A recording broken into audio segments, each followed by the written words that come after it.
Hai, berjumpa lagi dengan saya Eka Pratiwi. Kali ini kita akan belajar tentang titrasi asam basa, bagian kedua.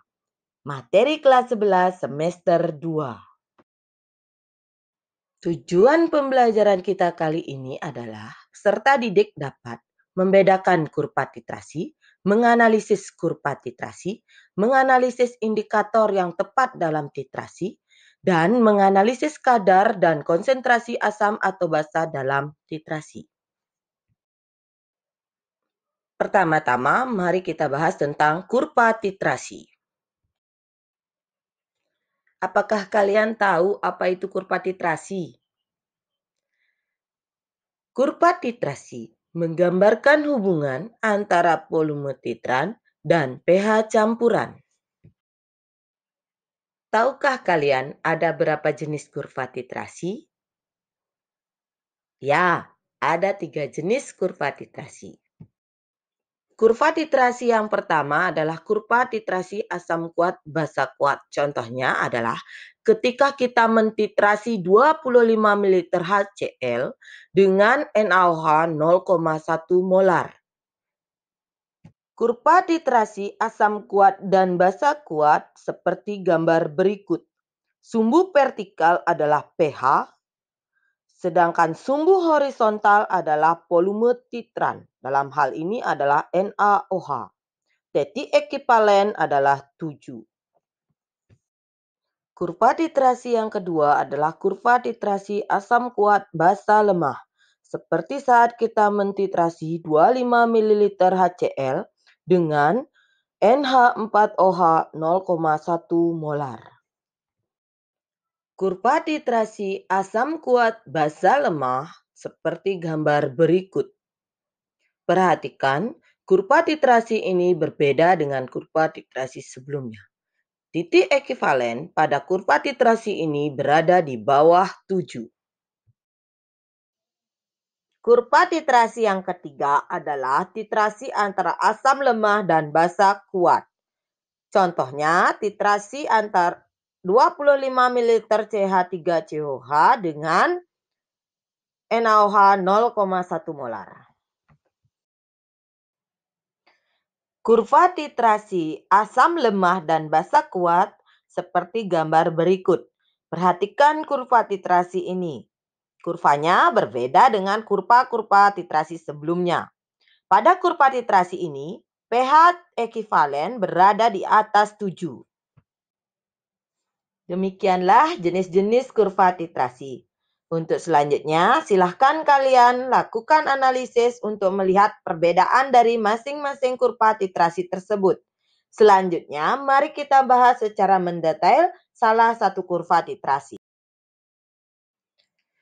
Perhatikan kurva titrasi antara 25 ml HCl dengan NaOH 0,1 molar. Titik ekivalen terjadi saat penambahan NaOH 25 ml. Kenapa pada saat titik ekivalen tersebut pH sama dengan 7? Kenapa demikian? Mari kita perhatikan bahwa ketika titik ekivalen berlaku bahwa mol asam sama dengan mol basa. Di mana rumusnya molaritas asam volume asam valensi asam sama dengan molaritas basa volume basa valensi basa. Selanjutnya, mari kita kembali ke grafik. Di sana terlihat bahwa NaOH yang dihabiskan ketika titik ekivalen adalah 25 ml. Sehingga berdasarkan perhitungan, konsentrasi HCl adalah 0,1 molar. Sehingga yang direaksikan seperti gambar berikut. Berapakah pH-nya? Mari kita hitung selanjutnya.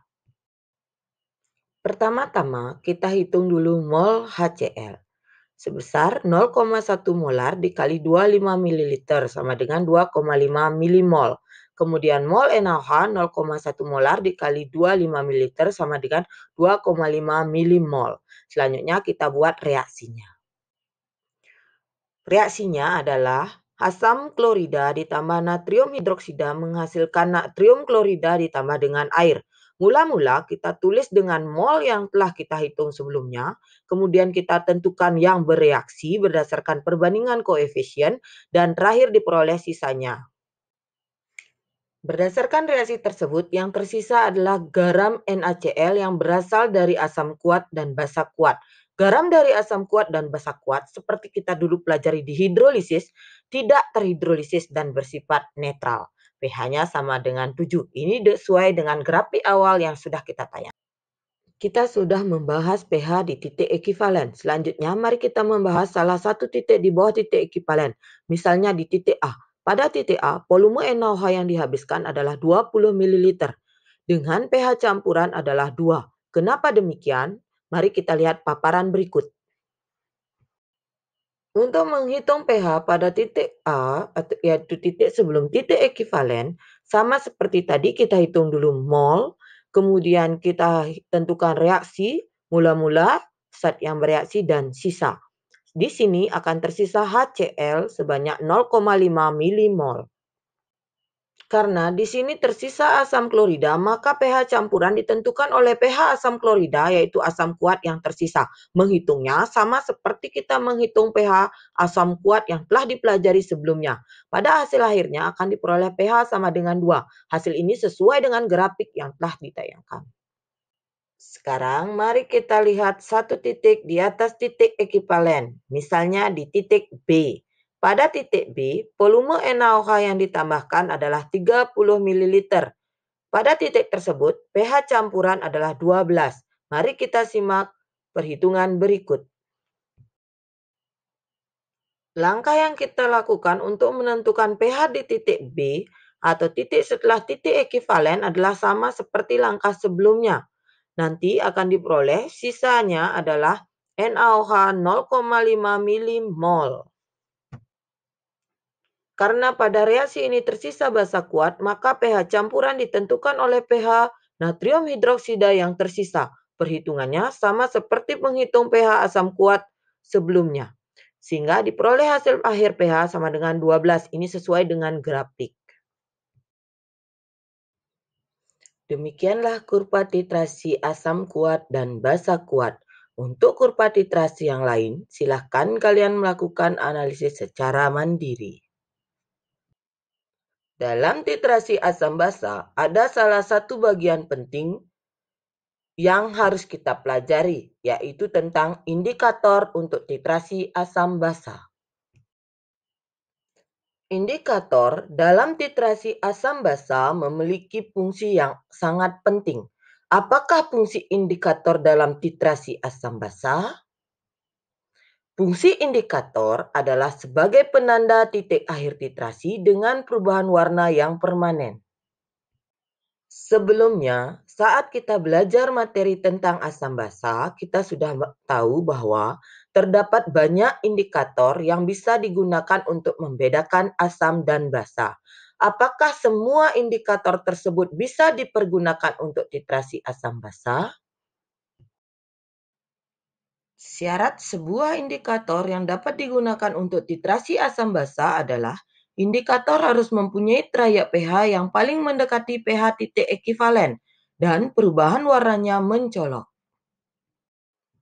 Berdasarkan hal tersebut, pemilihan indikator didasarkan pada pH pada titik ekivalen. Indikator terbaik adalah indikator dengan trayek pH yang paling mendekati pH saat titik ekivalen dan perubahan warnanya mencolok.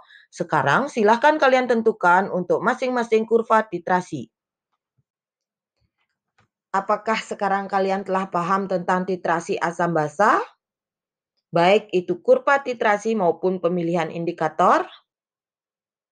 Setelah kalian memahami tentang titrasi asam basa, selanjutnya marilah kita perhatikan bahwa di lingkungan kita, dalam kehidupan sehari-hari, banyak terdapat cuka. Di antaranya cuka apel, cuka makan, dan cuka buah yang lain. Cuka-cuka tersebut agar dapat dijual dalam pasar maupun toko-toko harus mencantumkan kadarnya. Bagaimanakah cara menentukan kadar cuka tersebut? Mari kita lakukan proyek penentuan kadar cuka dengan titrasi asam basa.